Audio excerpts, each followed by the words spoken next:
자, 오늘 본문에는 크게 세 가지 장면이 있습니다. 첫째는 바울과 바나바가 헤어지는 장면이고요. 둘째는 디모데를 바울이 데리고 가는 장면이고요. 그래서 마지막 세 번째가 그 유명한 마게도냐 환상 장면입니다. 그냥 쭉 읽으면 각각의 장면이 서로 연관성이 없어 보일 수 있습니다. 근데 이 세 장면은 바울의 2차 전도 여행의 초입부에 일어난 일련의 사건들입니다.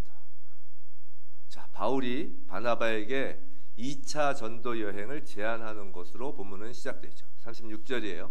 자, 며칠 후에 바울이 바나바더러 말하되 우리가 주의 말씀을 전한 각 성으로 다시 가서 형제들이 어떠한가 방문하자 하고, 자, 지금 바울이 바나바에게 제안을 하는 겁니다. 그 제안에 지금 2차 전도 여행의 목적이 담겨 있죠. 그 목적은 1차 전도 여행에서 전도한 각 성을 다시 가서 그곳의 형제들의 신앙이 바로 서서 잘 성장하고 있는지 돌아보자는 것이었습니다. 그런데 바나바와 바울 사이에 심한 다툼이 생겼어요. 37절, 38절이에요. 바나바는 마가라는 요한도 데리고 가고자 하나 바울은 밤빌리아에서 자기들을 떠나 함께 일하러 가지 아니한 자를 데리고 가는 것이 옳지 않다 해요.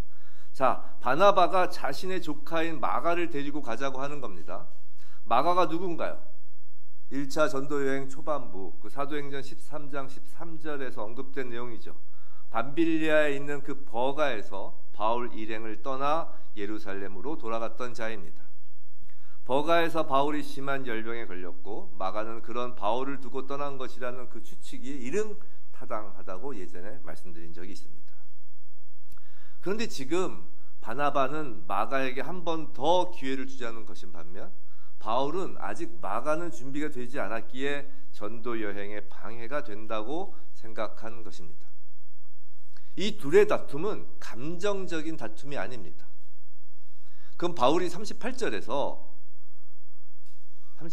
다시 한번 띄워보세요. 38절에서 싫다라고 하는 것이 아니라 끝에 옳지 않다라고 말하는 것을 보면 알 수 있어요. 좋고 싫음의 감정의 문제가 아니라 옳고 그름의 문제라는 겁니다. 이 문제를 앞에 둔 상황에서 바나바와 바울의 옳고 그름, 즉 가치관, 목회관, 그것이 전혀 다르다는 거예요. 바나바는 아시다시피 온유한 성격에 그 많은 사람이 따르는 큰형님과 같은 사람입니다. 사람 중심인 거죠. 사람 중심.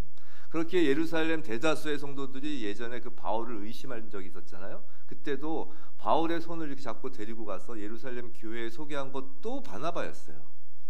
이번에도 마찬가지죠. 마가라는 조카를 그 사람을 다시 세우려고 하는 겁니다. 사람 중심의 목회를 하는 사람이었어요. 하지만 바울은 단호한 성격에 목표로 하는 일에 한 번 꽂히면 물불 안 가리는 사람입니다. 예수님을 만나기 전에 그리스도인을 잡겠다고 다메섹까지 자진하여 쫓아가던 사람이잖아요. 바울은 다분히 일 중심인 사람입니다. 마가의 동행 문제를 놓고 완전히 다른 생각 둘이 부딪힌 거예요. 서로 옳다고 여기는 것이 정반대인 거죠. 그 39절을 보면 서로 심히 다투어 피차 갈라서니라고 합니다.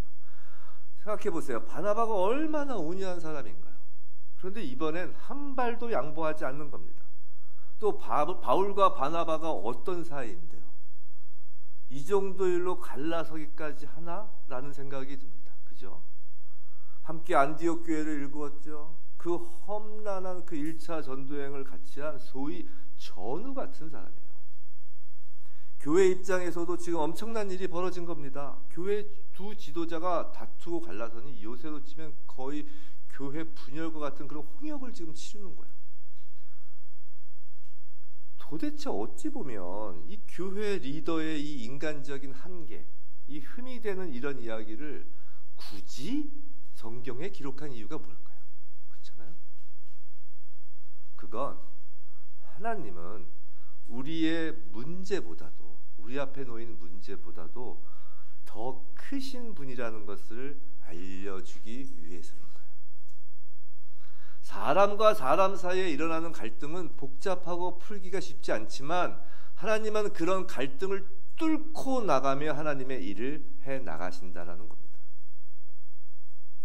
성도 여러분, 교회 내에서의 어떤 다툼에 대한 변명으로 하나님의 뜻, 하나님의 섭리라는 말을 함부로 사용해서는 안 됩니다. 그렇지만 풀리지 않는 갈등에 주저앉아서도 안 되는 거예요. 사람의 잘못과 완고함, 무지에도 불구하고 하나님의 뜻을 이루어 내시고야만은 그 하나님의 놀라운 경륜을 신뢰하여야 하는 겁니다. 산지교회가 그 하나님의 놀라운 경륜을 신뢰하는 교회 되길 주님의 이름으로 축원합니다. 자, 39절 40절 한번 보시죠.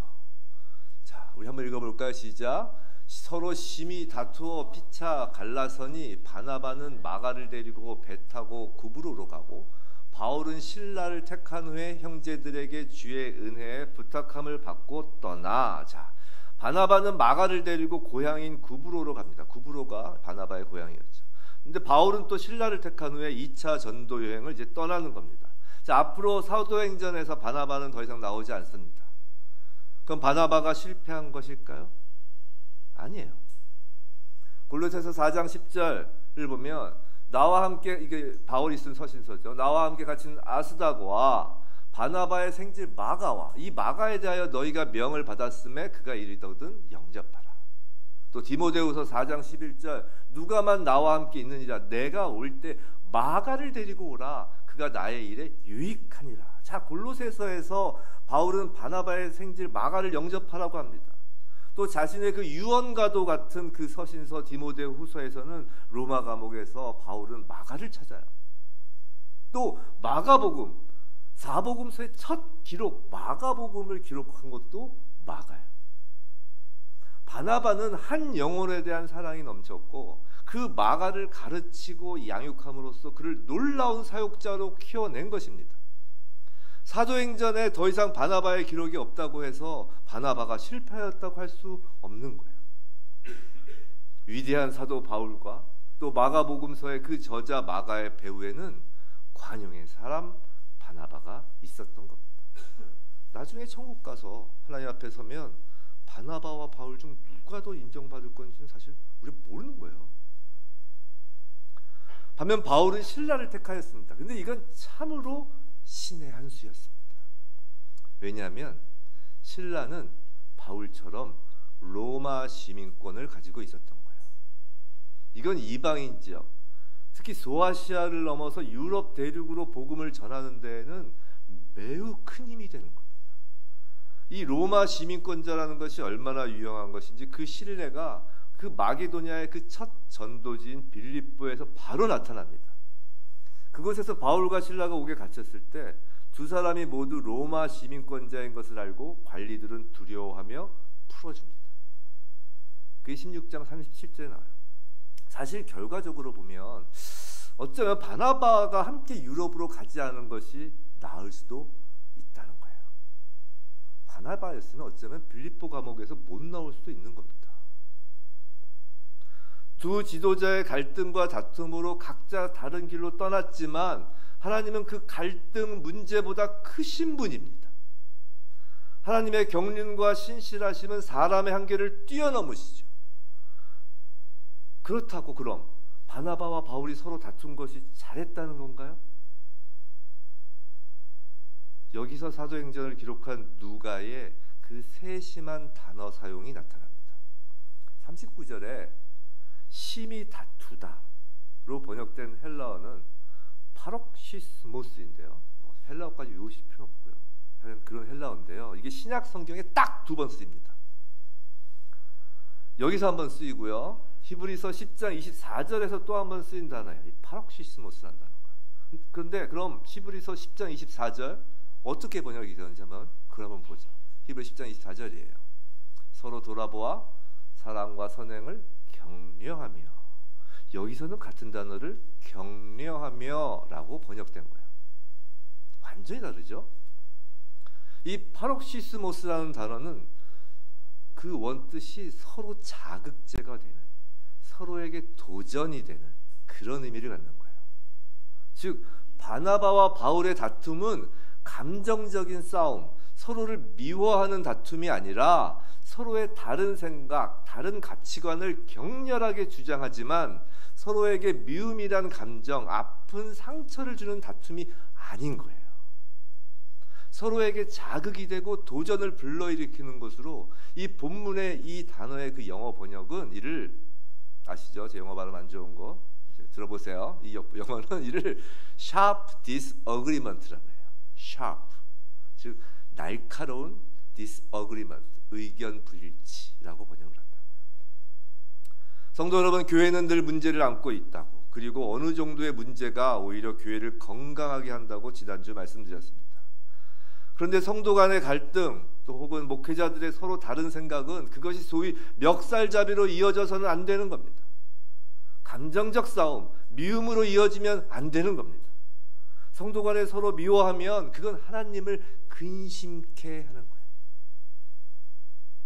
바울은 마가를 미워한 것도 아니고요, 바나바를 미워한 것도 아닙니다. 다만 파록시스모스, sharp disagreement, 날카로운 의견 불일치인 겁니다. 그렇기에 40절에서 바울과 실라는 주님의 은총을 비는 그 교회의 기도를 받으며 전도 여행을 떠나는 거예요. 산지교회가 앞으로 사람 사이의 갈등이 전혀 없기를 정말로 바라지만 그건 불가능할 겁니다. 관점의 차이, 생각의 차이, 경험의 차이, 성격의 차이 등 관계에서의 여러 가지 갈등 요소가 있을 겁니다. 하지만 부디 결코 누군가를 미워하는 그 감정까지 가지 않고 파록시스, 의견 불일치로서 그 갈등이 하나님의 경륜 가운데 쓰여지는 갈등이길 주님의 이름으로 축원합니다. 자, 바울은 원래 2차 전도 여행 계획대로 1차 여행에서 다녀간 곳을 이제 다시 가기 시작합니다. 자, 1차 전도 여행에서는 배를 타고 떠났었어요. 2차에선 1차에서 간 여정을 이제 역순으로 밟아갑니다. 1차 전도 여행의 그 여정을 대략만 이렇게 한번 쭉 훑어보면 그 실리기아 항구에서 출발했어요. 거기서 구브로, 밤빌리아, 비시디아, 안디옥, 이고니온, 루스도와 더베까지 갔습니다. 그러니까 해안으로 시작해서 내륙으로 들어간 거였어요. 바닷길로 시작해서 소아시아 내륙으로 들어간 거죠. 이제 2차 여행은 거꾸로, 여기가 안디옥이면 이렇게 쭉 돌았는데 거꾸로 내륙으로 시작하여 이제 더베를 향해서 갑니다. 41절, 수리아와 길리기아로 다니며 교회들을 경고하게 하니라. 이 더베로 이제 가는 도중에, 내륙으로 이제 더베로 가는 도중에 이제 안디옥 교회, 그 본부였던 안디옥 교회 중심으로 이렇게 흩어져 있던 가정 교회들인 수리아와 길리기아 지역의 여러 교회들 이제 경고히 하면서 쭉 지나가는 거예요. 신라와 함께한 이 바울의 2차 전도 여행은 이제 시작부터 순탄한 겁니다. 모든 것이 잘 되어 나가는 거예요. 견고하게 교회들을 세우면서 이제 더베를 향해서 가고 있죠. 그리고 더베와 루스드라에 도착합니다. 16장 1절 2절이에요. 우리 한번 읽어볼까요? 시작. 바울이 더베와 루스드라에도 이르매 거기 디모데라 하는 제자가 있으니 그 어머니는 믿는 유대 여자요 아버지는 헬라인이라. 디모데는 루스드라와 이고니온에 있는 형제들에게 칭찬받는 자니. 자, 루스드라예요. 자, 루스드라는 바울에게 잊을 수 없는 곳이죠. 거기서 안진뱅이가 일어났습니다. 또 거기서 바울 일행을 쫓아온 그 유대인들의 선동으로 바울은 돌에 맞아 죽을 뻔하였어요. 근데 그 어려움 가운데 복음의 씨앗이 열매를 맺어 디모데라 하는 제자가 그곳에 있는 겁니다. 디모데는 앞으로 이제 평생 바울의 동역자로서 바울의 영적 아들이라고까지 할 정도였습니다. 바울이 로마 감옥에서 죽기 직전에 마지막 편지를 디모데에게 쓸 정도로 바울은 디모데를 사랑한 거예요. 디모데 후서를 좀 볼까요? 얼마나 바울이 디모데를 사랑했는지 제가 한번 볼게요. 디모데 후서 1장 2절부터 그 5절까지인데, 사랑하는 아들 디모데에게 편지하노니 라고 합니다. 3절에서 또 내가 밤낮 간구하는 가운데 쉬지 않고 너를 생각한다고 해요. 4절, 내 눈물을 생각하여 너 보기를 원한다고 합니다. 내 기쁨이 가득하게 하려 함이라고 합니다. 5절, 디모데를 칭찬합니다. 이는 내 속에 거짓이 없는 믿음이 있음을 생각함이라. 이 믿음은 먼저 내 외조모 로이스와 내 어머니 유니게 속에 있더니 내 속에도 있는 줄을 확신하노라. 이제 바울의 절절함이 묻어나는 겁니다. 이 디모데 후서예요. 이게 로마 감옥에서 바울의 마지막 편지라고 우리가 생각을 합니다. 1차 전도 여행에서 바울을 돌로 쳤던 그 루스드라 성에서 바울의 가장 큰 기쁨인 디모데가 나온 겁니다. 성도 여러분, 인생이나 교회나 어떤 고난과 어려움이 있을 때 그 가운데 하나님께서 예비하신 가장 큰 축복, 큰 기쁨이 있음을 깨달아야 합니다. 그걸 믿으시기 바랍니다. 자, 디모데는 어머니 쪽이 유대인이고 또 믿는 사람이었습니다. 아버지는 헬라인이었죠. 소위 요새로 치면 다문화 가정인 겁니다. 헬라인이면서도 유대인인 디모데는 다양한 민족이 어우러진 로마 제국 시대 그 전도자로서 사역하는 데 있어서 적합한 인물이었던 겁니다. 그런데 이 다음 장면이 우리를 의아하게 합니다. 3절입니다. 한번 읽어볼까요? 시작.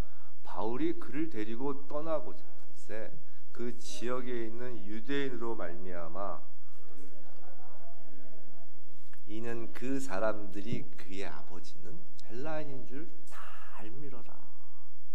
디모데에게 할례를 행하는 거예요. 바울은 이방인들에게 할례를 강요하던 것에 대해 명백히 반대 입장을 취하였던 사람이잖아요. 그렇죠? 그런 그가 디모데에게 할례를 행하는 겁니다. 의아합니다. 자신이 반대하던 것을 왜? 라는 생각이 들죠. 일단 그 이유는 디모데가 그 지역에서 나름 너무 유명한 사람이었기 때문이에요. 그 16장 2절을 보시면 16장에 혹시 그 성경 갖고 계시면 보시면 디모데는 루스드라, 아까 읽은 거예요. 디모데는 루스드라와 이고니온에 있는 형제들에게 칭찬받는 자니라고 합니다. 이 루스드라와 이고니온이 바로 옆 동네가 아니에요. 거의 20km 거리입니다. 거의 그 지역인 거예요. 그 소아시아 그 지역에서 평판이 좋은 청년이었던 거예요. 그래서 3절 끝에 방금 읽었던 그 3절 끝에 기록된 것처럼 그 사람들이 그의 아버지가 헬라인인 줄 다 안다라는 거예요. 그래서 디모데가 그냥 사역자로 세워지면 유대인들 선교에 있어서 걸림돌이 될 수 있다고 바울은 생각한 겁니다. 바울은 구원의 조건으로서가 아니라 이 복음 전파의 어떤 방편으로서 디모데에게 할례를 행한 겁니다. 바울이 형식에 얽매이지 않고 가장 효과적인 수단을 취하는 것을 우리는 여기서 볼 수 있죠. 그런데 한편 이는 바울이 전도 대상 지역을 그 지역에 국한하고 있었음도 보여주는 대목이에요. 그 3절 전반부에서 띄워주세요. 3절 전반부에서 디모데에게 할례를 행한 이유로서 그 지역 유대인으로 말미암아라고 하고 있죠. 즉 바울은 애초에 1차 전도 여행 지역을 다시 돌아볼 계획이었고 그 지역 유대인들이 얼마나 이방인에게 배타적인지를 경험하여 알았기에 디모데에게 할례를 행한 겁니다. 아직 바울의 머릿속에는 전도 지역이 소아시아에 머물러 있던 겁니다. 이해가 되시겠죠? 이를 알 수 있는 것이 갈라디아서 2장 3절을 보면 그러나 나와 함께 있는 헬라인 디도까지도 억지로 할례를 받게 하지 아니하였으니라는 말이 나와요. 즉 헬라인 디도에게는 당당하게 할례를 행하지 않았다고요. 이건 바울의 전도 영역이 이미 유럽으로 확대된 이후예요. 즉 바울의 전도 영역이 유럽으로 확대된 이후에는 이방인 사역자에게 더 이상 할례가 필요치 않은 겁니다. 자, 바울의 생각을 또 잘 읽을 수 있는 대목이 4절이에요.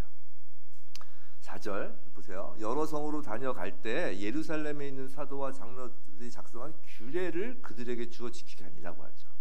자, 소아시아 여러 성을 다녀갈 때 예루살렘에서 정해진 규례를 주어 지키게 합니다. 이 규례가 무엇인가요? 이게 지난주 저희가 살펴본 거죠. 방문해 주신 분은 좀 그렇지만 지난주에 저희 산지교회 살펴본 겁니다. 이게 뭐냐면 예루살렘에서 규례를 정했는데 우상 제사에 드린 음식을 먹지 말 것, 그죠? 근친혼을 하지 말 것, 피를 흘려 죽이지 않은 짐승을 먹지 말라는, 그럼 피를 멀리하라는 그거였습니다. 그리고 이것은 본질적인 것이 아니라 비본질적인 거라고 했죠. 그리고 이것을 지키라고 하는 건 강한 자가 약한 자를 위해서 피하라는 의미로 지키라고 하는 거라고 지난주에 말씀을 드렸습니다. 여기서 약한 자는 유대인을 가리킨다고도 했습니다. 자, 바울은 자신들이 이제 다녀가는 교회들에서 그 그 약한 자 유대인들을 거스르게 하지 않도록 예루살렘의 규례를 주어 지키게 하는 거라고요. 디모데의 할례와 같은 맥락인 겁니다. 바울은 비록 이방인의 사도로 부르심을 받았지만 늘 자신의 동족인 유대인을 향한 그 안타까움이 가슴속 깊이 있었고 머리에 가득하였던 거예요. 그리고 그것이 바울의 전도 스타일, 또 전도 지역, 전도 여행 계획에 고스란히 여전히 묻어나고 있었던 겁니다. 5절, 이에 여러 교회가 믿음이 더 굳건해지고 수가 날마다 늘어갑니다. 자, 바울이 지나가는 여러 교회가 믿음이 더 굳건해지고 수가 날마다 늘어갑니다. 잘 되고 있는 겁니다. 아무 문제가 없어 보입니다. 계속 바울의 2차 전도 여행은 순탄하게 진행이 되고 있어요. 2차 전도 여행의 목적이 무엇이었나요? 1차 전도 여행에서 복음을 전한 곳에 그 사정을 돌보는 것이었죠. 이대로라면 2차 전도 여행의 소기의 목적을 충분히 달성할 수 있겠다고 바울은 생각하였을 겁니다.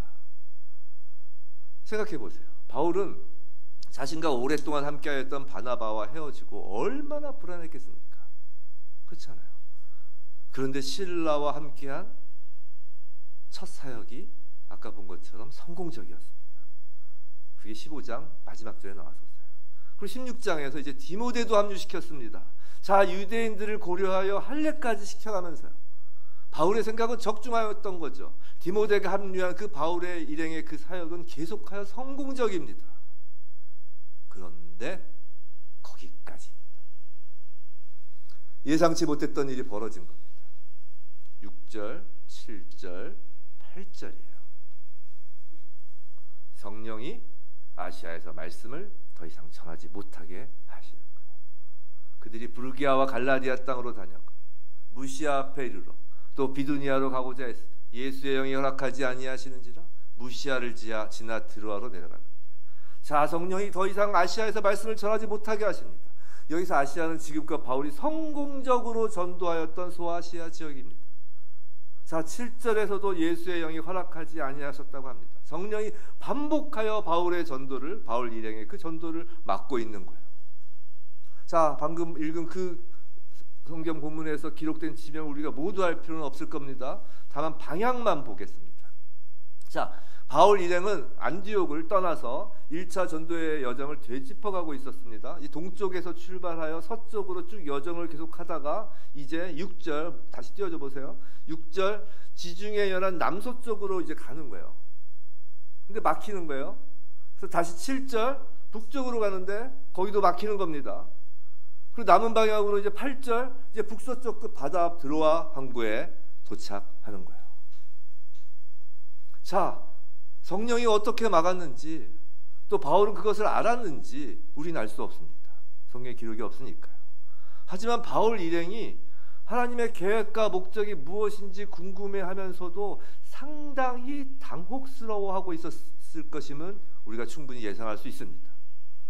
그러니까 마치 목표를 잃은 배처럼 남서쪽으로 갔다가 북쪽으로 갔다가 헤매기 시작한 거죠.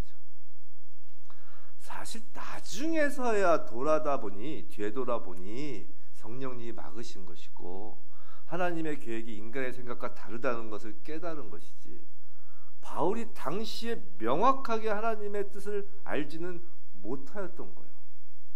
그죠? 생각해 보세요.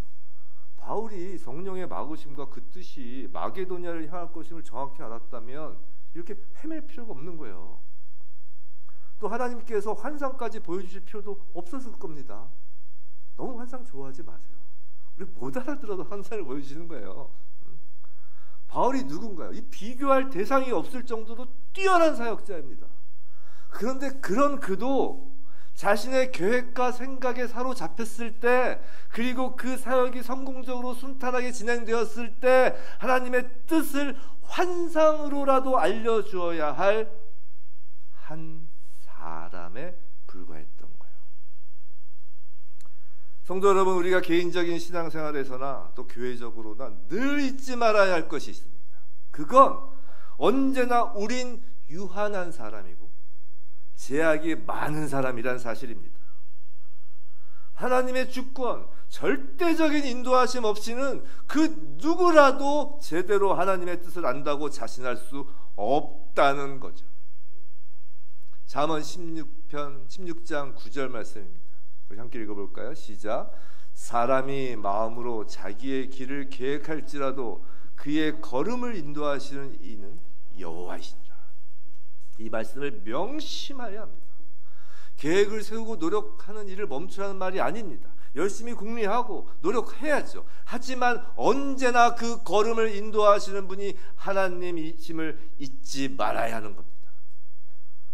하나님 나라 일을 위한 그 열심, 우리의 그 열심 뒤에는 늘 순종이 뒷받침되어야 한다는 것을 명심해야 합니다. 산지교회가 앞으로 어떤 계획을 세우고 무슨 사역을 한다 해도 늘 그 모든 것을 하나님 앞에 내려놓고 하나님 뜻에 순종하고자 하는 그 마음을 품는 교회이기 또 성도님이길 주님의 이름으로 축원합니다. 이제 9절입니다. 그 유명한 마게도냐의 환상이죠. 유럽의 역사를 바꾸는 계기가 되었다는 그 환상입니다. 9절 역사적인 본문이니까 한번 읽어볼까요? 시작. 밤에 환상이 바울에게 보이니 마게도냐 사람 하나가 서서 그에게 청하여 이르되 마게도냐로 건너와서 우리를 도우라 하거늘. 자, 여기서 마게도냐 사람 이 하나라고 되어 있는 이 사람을 알렉산더 대왕이라고 주장하는 사람이 있는데요. 그런 신학자가 있는데 이건 그냥 상상력이 풍부한 어떤 신학자의 개인적 견해에 불과합니다. 성경에 그런 기록은 전혀 없어요. 우리 여기서 중요한 것은 마게도냐 사람이 누구냐가 아니라 그의 말과 행동이에요. 자, 9절에서 그는 서서 청합니다. 여기서 원어는 계속하여 서 있었다라는 의미와 계속해서 간청했다는 의미를 담고 있어요. 한시라도 빨리 복음 받기를 열망하며 기다리는 모습입니다. 또 마게도냐 사람은 건너와서 우리를 도우라 라고 말합니다. 근데 여기서 도우라 라고 번역된 단어는 보에데손이라는 헬라어인데요. 이는 울음소리를 뜻하는 보에와 달리다를 뜻하는 데오에서 유래된 거예요. 즉 울음소리를 듣고 달려가다란 뜻입니다. 복음을 간절히 원하는 소리는 울음소리와 같다는 거예요. 절박한 소리인 겁니다. 성도 여러분, 이건 하나님의 울음소리입니다. 예전에 어느 선교사님의 간증에서 이 미 전도 지역에 대한 전도를 간절히 원하는 하나님의 마음을 말씀하신 적이 있는데요. 마치 새끼를 잃은 동물의 울음과 같이 처절하게 우는 하나님의 울음소리를 들려주셨다고 말씀하셨어요. 하나님은 환상을 통해 유럽을 향한 하나님의 그 간절함을 바울로 하여금 깨닫게 하시는 겁니다. 성도 여러분, 전도자는요 하나님의 울음소리를 듣습니다. 새끼를 잃은 어미의 그 울음소리를 하나님으로부터 듣습니다. 부디 저와 여러분 모두가 하나님의 웃음소리만 쫓는 것이 아니라 하나님의 울음소리를 쫓는 그런 산지교회이길 원합니다. 마지막 10절, 이 10절이 오늘 본문의 결론 부분입니다. 우리 함께 읽어볼까요? 시작. 바울이 그 환상을 보았을 때 우리가 곧 마게도냐로 떠나기를 힘쓰니 이는 하나님이 저 사람들에게 복음을 전하라고 우리를 부르신 줄로 인정함이라라. 이 말씀이 요절이에요. 먼저 우리라고 합니다. 많은 학자들은 여기서의 이 우리라는 표현으로 사도행전의 그 저자인 의사 누가가 이제 본격적으로 바울의 전도 여행에 동행하였다고 의견을 모읍니다. 이 허약한 바울 곁에 늘 의사인 누가가 이제부터 동행하는 거예요. 바울이 많이 허약했잖아요. 자, 바울의 이 환상을 보고 일행은 곧 마게도냐로 떠나기를 힘씁니다. 본문을 다시 한번 띄워주세요. 자, 2차 전도 여행의 목적이 처음과 완전히 달라진 거예요. 그죠? 2차 전도의 전도 여행의 목적은 소아시아 지방을 이렇게 도는 거에서 끝났었는데 그 계획이 완전히 달라진 겁니다. 근데 그렇게 바뀐 이유는 단순히 환상 때문만이 아니에요. 자, 10절 후반부, 이것이 요절이에요. 이는 하나님이 저 사람들에게 복음을 전하라고 우리를 부르신 줄로 인정함이러라 라고 합니다. 여기서 인정하다라는 단어가 중요해요. 인정하다라고 번역된 헬라어는 쉼비바조라는 매우 특이한 단어를 쓰고 있어요. 이 쉼비바조는 함께라는 그 쉼과 뭐뭐 위에 올라타다라는 의미의 비바조가 합성된 그 유래된 단어입니다. 그래서 이는 인정함, 우리나라 말로 인정하기 이걸 이해를 잘 못하겠는데 이는 함께 짜맞추어 한 몸을 이루다라는 뜻이에요. 함께 결합하다라는 뜻입니다. 즉 퍼즐처럼 착착 맞는다라는 뜻이에요. 이해가 되셨어요? 함께 차근차근 착착 쌓아 올려가다는 거예요. 함께. 지금 환상을 통해 보여주신 하나님의 계시에 이 모인 우리 자신들의 이성을 결합하여 이성적 판단으로도 착착 들어맞았다는 겁니다. 자, 바울의 환상을 들은 우리의 멤버들은 지금까지의 일들을 착착 돌아본 겁니다. 지금 모여있는 우리를 서로를 바라보는 거예요. 바나바가 빠진 자리에 지금 실라가 앉아 있습니다. 그는 로마 시민입니다. 지도자의 갈등과 헤어짐이라는 인간적인 부족함에도 불구하고 하나님은 하나님의 일을 하고 계셨던 거예요. 자, 마가 대신에 디모데가 앉아 있습니다. 그는 유대인과 헬라인 사이에서 태어난 다문화 가정 출신이에요. 디모데에게 할례를 행할 정도로 간절한 유대인을 향한 바울의 그 마음과 또 2차 전도 여행에 관한 그 바울의 한정된 계획에도 불구하고 하나님은 하나님의 일을 하고 계셨던 겁니다. 실라와 함께한 사역, 또 디모데가 더하여져서 함께한 사역, 지금껏 모든 것이 술술 잘 풀리고 있다고 생각하고 있는 그 상황에서도 하나님은 인간적인 생각을 뛰어넘어서 하나님의 일을 하고 계셨던 겁니다. 갑자기 계획대로 일이 안 되고 이런저런 일로 가는 곳마다 복음 전하는 것이 가로막혔을 때도 하나님은 그렇게 하나님의 계획대로 일하시고 계신 겁니다. 바울과 우리라고 칭하여지는 교회는 그 하나님의 주권과 하나님의 경륜과 하나님의 계획 섭리를 단순한 환상 감정적 흥분이 아니라 이제는 이성적 판단도 정확하게 깨닫게 된 겁니다. 하나님이 하시는 일을 보게 된 겁니다. 성도 여러분, 산지교회인 우리도 본문의 바울 일행과 같았으면 좋겠습니다. 인간의 연약함과 갈등에도 불구하고 인간의 고정된 생각과 계획에도 불구하고 일의 성공과 실패 그 어떤 경우에도 불구하고 우리를 향하신 하나님의 뜻이 온전히 성취되는 교회 우리였으면 좋겠습니다.